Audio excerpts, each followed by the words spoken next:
Hello दोस्तों, हाजिर हो एक और प्यारी सी लव स्टोरी के साथ। अगर आपने हमारे चैनल की पहली लव स्टोरी सीरीज जिसका नाम हाई स्कूल लव ऑन है नहीं देखी तो उसका लिंक नीचे डिस्क्रिप्शन में है। आज की सीरीज का नाम है प्यूबर्टी मेलेडी। ये एक 4 एपिसोड की कोरियन सीरीज है। दोस्तों इस सीरीज के 4 एपिसोड्स एक के बाद एक हर रोज आएंगे। इस सीरीज के लीड कैरेक्टर्स हैं जंगू और एयोंग। चलिए पहला एपिसोड शुरू करते हैं। एपिसोड का नाम है ट्रांसफर स्टूडेंट। एपिसोड शुरू होते ही हम देखते हैं जंगू क्लास में पढ़ा रहा था। तभी कोई एयोंग को पुकारता है तो जंगू और एयोंग पीछे मुड़ के देखते हैं। तभी कोई जंगू को पुकारता है तो वो हड़बड़ा के उठ जाता है। जंगू एक प्राइवेट एकेडमी में पढ़ाता है और टीचर लाइसेंस के लिए एग्जाम भी दे रहा था।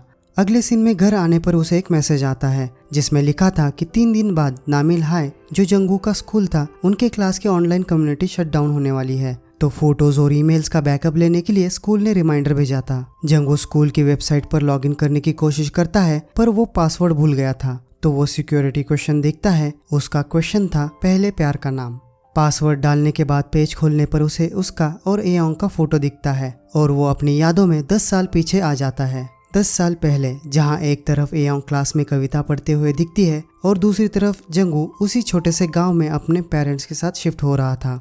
अब जंगू को इस गांव में आए कुछ हफ्ते हो जाते हैं। अगले सीन में क्लास टीचर एयोंग को जंगू को बताने के लिए कहती हैं कि जंगू अपना फैमिली इंफॉर्मेशन फॉर्म ले आए। यहाँ हमें पता चलता है कि एयोंग क्लास प्रेसिडेंट है। स्टाफ रूम के बाहर आने पर एयोंग के साथ वाली लड़की उससे पूछती है कि ये जंगू कौन है।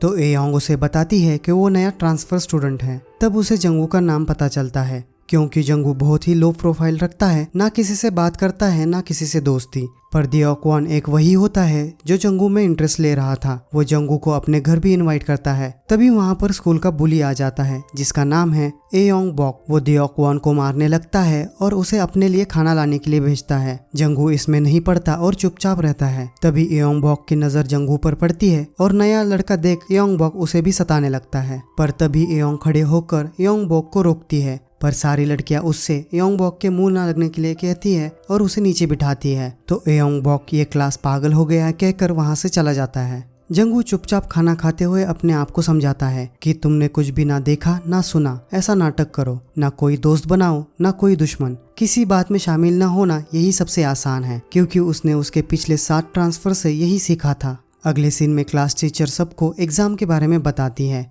टीचर आगे बताती हैं कि इस बार नेशनल सिंगिंग कंपटीशन हमारे गांव में होने वाला है और हमारे क्लास से टीम भेजी जाएगी। उसकी जिम्मेदारी वो एयोंग को देती हैं। क्लास के बाद एयोंग जंगू को नर्स के ऑफिस के बेडशीट्स देती हैं और उन्हें धोकर नर्स को देने के लिए कहती है। एयोंग जाने लगती है पर थोड़ा आगे जाकर मुड़ जाती है और बाय कहकर वहाँ से चली जाती है। जंगू को ये सब अजीब लगता है। स्कूल के बाहर एयोंग बॉक और वॉनिल दियोक्वन के पैसे ले रहे थे और उसे बुली कर रहे थे। जंगू दियोक्वन को देखकर भी अनदेखा कर वहां से चला जाता है। घर आने पर वो देखता है कि उसके पेरेंट्स पैकिंग कर रहे हैं।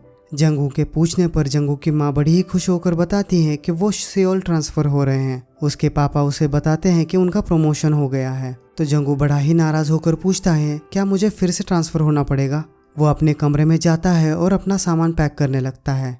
वो उसके पुराने स्कूल के सारे यूनिफॉर्म देखते हुए कहता है कि मेरे लिए ये नया नहीं है। वो एक बॉक्स उठाता है पर वो बॉक्स नीचे से खुल जाता है और सारा सामान जमीन पर गिर जाता है। जंगू अपना सारा गुस्सा उस बॉक्स पर निकालता है। जंगू मन में कहता है कि मैं सबसे ज़्यादा एक स्कूल में 2.5 साल तक रहा और सबसे कम 6 महीने, पर इस बार 2 महीने, ये तो वो रिकॉर्ड हो गया। अगले दिन स्कूल में एयोंग बॉक फिर से दियोक्वन को सताने आ जाता है। एयोंग बॉक दियोक्वन का मोबाइल ले लेता है और उसका खाना भी फेंक देता है और उसे मारते हुए क्लास से बाहर ले जाता है। जंगू को इस बात से बहुत गुस्सा आ जाता है और वो हमेशा की तरह इग्नोर करने की कोशिश करता है।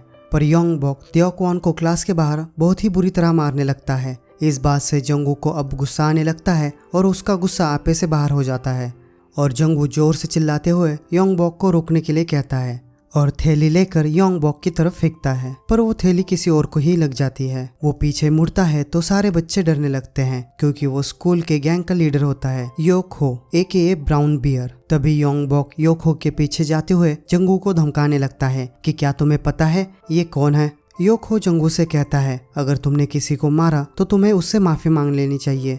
जंगू योको को देखकर डर तो जाता है पर तभी वहाँ एयोंग आ जाती है। पता नहीं कैसे जंगू में हिम्मत आ जाती है। वो योको को कहता है कि तुम हमारे सीनियर हो, इसका मतलब ये नहीं कि तुम राजा हो। सीनियर की तरह बर्ताव करो और मेरे दोस्त को सताना बंद करो। पर दोस्तों हंसने वाली बात ये थी कि जंगू को देओक्वॉन का नाम अभी उसकी नेम प्लेट देखकर पता चला था। जंगू को इतना डेयरिंग करता देख देओक्वॉन और एयोंग बहुत हैरान हो जाते हैं। सिर्फ वही नहीं, सारा क्लास भी हैरान था। योकहो जंगू की तरफ बढ़ता है। डर के मारे जंगू का गला सूख जाता है। वो किसी तरह अपने आप को संभाल रहा था। योकहो जंगू को कहता है, क्या तुम चाहते हो कि हम तुम्हारे दोस्त को ना सताएं? तो तुम्हें मुझसे लड़ना होगा। अगर तुम जीत गए तो हम तुम्हारे दोस्त को अकेला छोड़ देंगे। जंगू अपने डर को काबू करते हुए योकहो की चुनौती एक्सेप्ट करता है। अगले सीन में खाना खाते वक्त देओक्वॉन जंगू का शुक्रिया अदा करता है, पर उनके दूसरे दोस्त योकहो कितना खतरनाक है ये बात बता रहे थे कि जो भी उसके साथ लड़ा है उसकी बहुत ही बुरी हालत हो गई है। एक की टांग टूट गई तो दूसरा अंधा हो गया है। यह सुनकर जंगू की पूरी हवा टाइट हो जाती है, पर तभी उसके दिमाग की बत्ती जल जाती है और उसे उसके माँ ने कही हुई बात याद आती है कि वो सियोल शिफ्ट हो रहे हैं। और जंगू इमेजिन करने लगता है कि जब योकहो उससे लड़ने के लिए आएगा और पूछेगा कि जंगू कहाँ है, तो क्लास के सारे बच्चे बोलेंगे कि वो तो ट्रांसफर हो गया और योकहो अपना गुस्सा योंगबॉक पर निकालेगा। और ये सोचकर जंगू मुस्करा रहा था और उसे पहली बार ट्रांसफर होने की इतनी खुशी हो रही थी। दूसरी तरफ हम देखते हैं योकहो योंगबॉक को बच्चों की चीजें लेने के लिए डांट रहा था। योंगबॉक डरते डरते योकहो को कहता है कि क्या तुम उस ट्रांसफर स्टूडेंट को ऐसे ही छोड़ दोगे? योकहो योंगबॉक पर गुस्सा करता है और वहां से चला जाता है। अगले सीन में क्लास में एयोंग जंगू को नर्स ऑफिस के बेडशीट के बारे में पूछती है, पर जंगू बेडशीट लाना भूल गया था। एयोंग उसे स्टाफ रूम से चौक लाने के लिए कहती है। इस पर जंगू दबी सी आवाज में पूछता है कि मैं क्यों लाऊं। एयोंग इसका जवाब देने के बजाय जंगू को कहती है कि तुम्हें योकहो से माफी मांग लेनी चाहिए। इस पर जंगू कहता है, मैं क्यों माफी मांगू और तुम्हारा इससे क्या लेना देना। अगले सीन में जंगू ना चाहते हुए भी चौक लेकर आ रहा था। वो चौक को रास्ते में गिराते हुए एयोंग को कोस रहा था कि वो कौन होती है मुझे लेक्चर देने वाली। योकहो क्या उसका भाई है? मैं उससे क्यों माफी मांगू? एक बार मैं यहाँ से ट्रांसफर हो जाऊं तो ये सब खत्म हो जाएगा। तभी उसे ऊपरी मंजिल से एयोंग और उसके फ्रेंड की आवाज आती है। वो एयोंग से पूछती है कि तुमने जंगू को माफी मांगने के लिए क्यों कहा? किसे परवाह है कि अगर वो लड़ते हैं तो? इस पर एयोंग कहती है कि वो लड़ाई नहीं होगी, जंगू सिर्फ पिट जाएगा। ये बात सुनकर जंगू को और भी गुस्सा आ जाता है। आगे एयोंग के दोस्त उससे पूछती है, तुमने जंगू को बेडशीट साफ करके लाने के लिए क्यों कहा? इस बार तो हमारा टर्न नहीं था। क्या तुम सच में जंगू से इतनी नफरत करती हो? ये बात सुनकर जंगू को बहुत गुस्सा आ जाता है। वो चौक का डब्बा वहीं पर फेंक कर जोर जोर से एयोंग को कोसते हुए वहां से चला जाता है। पर एयोंग चाहती थी कि जंगू जल्दी से दोस्त बनाए, इसलिए वो जंगू को क्लास में काम दे रही थी। दूसरी तरफ जंगू के घर पर उसके माता पिता पैकिंग कर रहे थे। तभी उन्हें कैलेंडर पर 13 तारीख पर मार्क दिखता है, तो उन्हें याद आता है कि आज जंगू का बर्थडे है। दोनों जंगू के बेडरूम में जाते हैं और उसके पुराने स्कूल के यूनिफॉर्म देखकर जंगू के पापा जंगू की माँ से पूछते हैं, क्या तुम्हें याद है जंगू आखिरी बार कब अपने दोस्तों को घर लेकर आया था? दोस्तों जंगू के पापा को इस बात से बहुत बुरा लगता है कि वो जंगू का बर्थडे भूल गए और उनकी ट्रांसफर की वजह से जंगू के कभी कोई दोस्त नहीं बने। इधर क्लास में लेक्चर खत्म होने के बाद एयोंग जंगू से पूछती है, क्या तुम चौक लेकर आ गए? जंगू इस बात पर कोई जवाब नहीं देता। वो एयोंग पर बहुत गुस्सा था। आगे एयोंग उसे स्टाफ रूम से पीरियोडिक टेबल लाने के लिए कहती है और जाने लगती है। अब जंगू का गुस्सा 7वें आसमान पर था।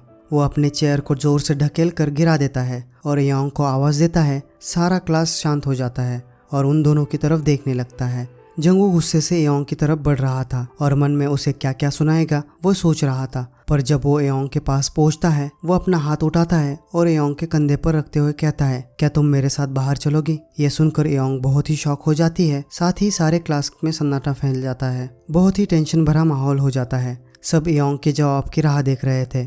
एयोंग का गला सूख रहा था और वो कहती है, हाँ मैं चलूंगी। यह सुनकर जंगू और सारा क्लास हैरान हो जाते हैं। जब एयोंग अपनी जगह पर बैठती है तो सारा क्लास शोर मचाने लगता है। दोस्तों जंगू करने कुछ जाता है और हो कुछ जाता है।